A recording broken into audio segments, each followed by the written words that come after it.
Messages like the Sermon on the Mount or messages packed with grace? Which should we be teaching? And it matters, and they're not the same. And that's what we're going to talk about today at Jesus Without Religion. So, Jesus, in some parts of his ministry, right, he says, my yoke is easy and my burden is light. He says, come to me and I will give you rest. He says, the truth will set you free, right? He's talking to a prostitute, and he says, and this is someone who's actually been deeply involved multiple times, I believe, in adultery. And he says, who condemns you? He grabs her by the hand. He says, neither do I. Now go and sin no more. And I submit to you, if she did it again stupidly through her faith, he would have grabbed her hand and said, who condemns you? Neither do I. Now don't do that anymore. Sin always brings death. We know that. So on one hand, Jesus has these messages that are just packed with kindness and grace. But then we slide on over to the Sermon on the Mount, and we see a very different kind of message now, don't we? Jesus says, hey, to the lady, remember, if you look with lust, to the lady who committed adultery, he says, who condemns you? But now he's got a sermon, and he says, if you even look with lust, just looking is guilty. It's enough to be guilty to the fires of hell. You are committing adultery. It's all about the heart, not even physically doing it. If you dare, don't forgive someone, I won't forgive you. You're looking with lust, cut out your eyes. If your hand causes you to sin, you need to cut that off too. Jesus has a very new message, right? If you're angry, it's the same as murder, worthy of hell. So we've got a Sermon on the Mount message which doesn't seem to be consistent with these other messages. Should they be treated as one? Or maybe there's something else going on here. You see, on the Sermon on the Mount, Jesus is talking to Jewish people. And this is what we have to understand. Where's the dividing line? You see, the dividing line is not at Jesus' birth between, for the new covenant, the old and the new. It's not at his birth. It's not at Matthew 1. The dividing line of the new covenant, where we see new covenant grace messages in its fullness, it's at Jesus' death. It's when he dies on the cross and when he sheds blood. So what's going on in the Sermon on the Mount? Is this really what we're supposed to be teaching Christians? Well, what if we considered this? What if Jesus, in a true desire to lead people to righteousness through faith in him, what if he wants to tell the Jewish audience, hey, I'm going to give you a true sermon of what it's like to get right with God through the system that you're following, that you're going after. I'm actually going to show you what life under law is really like. I'm going to show you the impossibility of your ever being made right with God through the law. At one point he says, be perfect like God is. So I would ask you, are you being perfect like God is? You realize that's impossible, right? No human being could be perfect like God is. If all of us, particularly men, are honest with themselves, have you ever looked? Just look. I'm not talking about committing the act, and guys, let's be honest, it's practically involuntarily, right? You turn around, you see something, you didn't invite it, you didn't want to, there it is, there she is, she's a beautiful young lady, and maybe she's not dressed the way she should be. I don't know what might push someone else over the edge, but it's just a simple look with lust.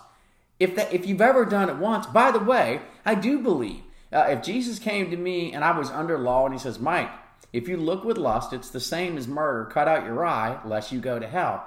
I would be like, doctor, cut out my eyes as early as you can. I don't want to see. I don't want to be guilty of this because I already have violated that multiple times. Cut my eyes out. Yes, I'm not saying that's not true. I'm saying that's what you need to do if your hopes are getting right with God by law. He was essentially telling every Jewish man out there, you need to cut out your eye. If this is the system, this is what you must do to be made righteous through law. You must cut out your eyes. You must cut off your hands. In other words, you're doomed. No one can do it through the law. Jesus has taken the true standard of the law, not this one that we try to create in our Christian churches sometimes today, right? Oh yeah, you could just try. Do your very best, ask for forgiveness, and it'll all be okay. It's not what's going on here. This is about the true standard of the law and what Jesus is really doing. So, this is what we're really discovering. There are two kinds of sermons that we could be giving to Christians. We could be teaching what the disciples did. Now, Jesus told them to go out and teach exactly what he did. Do you think they did? I think they did. Well, what we didn't see them ever teaching was cutting off body parts. They never said, if you don't forgive, you won't be forgiven. No, I mean, the Apostle Paul is out there with a crazy message, isn't he? Apart from works, apart from law, you've been made right with God through faith. We read in Ephesians, lest anybody boast, it is not of yourselves, it's a free gift. What? Jesus didn't say any of this stuff in the Sermon on the Mount, did he? No, he didn't. Jesus does start out that sermon with we call it the Beatitudes.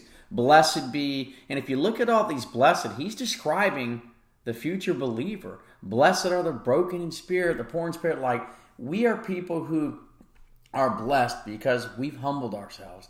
We know we can't be made right with God by law. We know that we've been made right through Jesus. You talk about being humble. Humble is the guy who says, I cannot do the law. You are not expressing humility when you say, oh, yes, I can. You just got to try, man. You got to give it your best effort. You can do it. We can all do it if we just get out there and try a little harder. You've missed the point. You see, Jesus is really, he has a heart for saving people.